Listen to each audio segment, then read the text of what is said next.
Comment acheter un terrain sans se faire arnaquer? Si tu es nouveau sur cette chaîne, n'hésite pas à t'abonner et active la cloche de notification. Ici, on parle de la construction du bâtiment.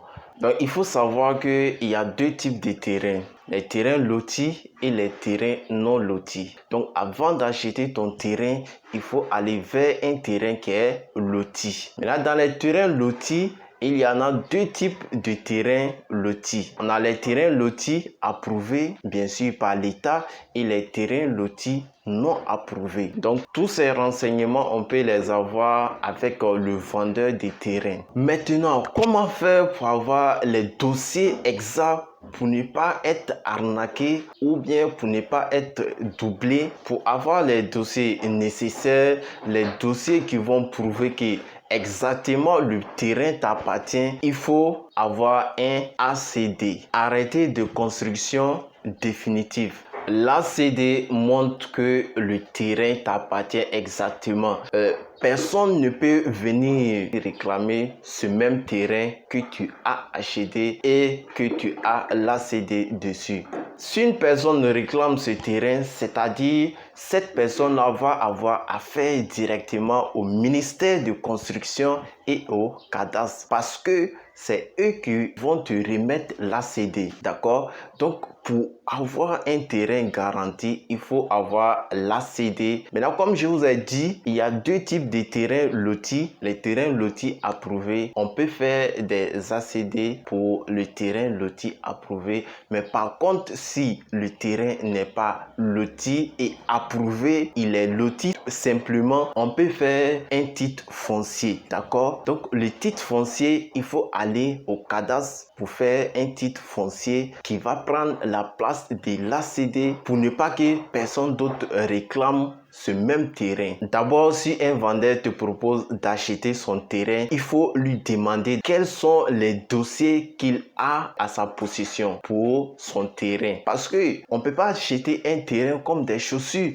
Le terrain, c'est quelque chose de durable dans le temps. C'est pas la même chose. Donc, avant d'avoir un terrain, avant d'acheter un terrain, il faut avoir des garanties d'abord pour ne pas regretter des années après. Généralement, en Afrique, les vendeurs de terrain donnent l'attestation villageoise plus une lettre de cession. Donc, après l'achat, il doit te remettre ces deux documents. Mais l'attestation villageoise et la lettre de cession, ça ne garantit pas que le terrain t'appartient. Le vendeur peut refaire aux attestations villageoises et remettre le nom de autre personne sur cette attestation villageoise et le revendre à un autre client.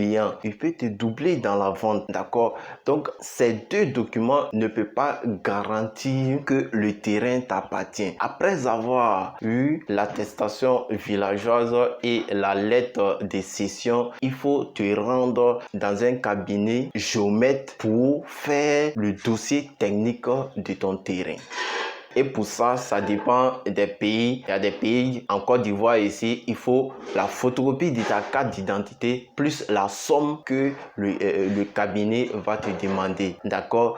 Après avoir fait ton dossier technique, il faut te rendre au ministère de la Construction afin d'avoir ton ACD qui va garantir que le terrain t'appartient. Il faut faire tous ces processus pour avoir son ACD. Normalement, le vendeur de terrain doit te donner un ACD directement. Mais comme je vous l'ai dit, généralement en Afrique ici, les vendeurs ne donnent pas d'ACD. Ils donnent l'attestation villageoise et la lettre de cession. Pour toi qui veux acheter ton nouveau terrain, n'hésite pas à faire toutes ces étapes pour ne pas avoir des problèmes à l'avenir. Parce qu'un terrain, c'est un patrimoine et que tes enfants vont hériter de ce terrain. Donc, il ne faut pas jouer avec la propriété de ton terrain. Il ne faut pas jouer avec tous les documents qui concernent le foncier.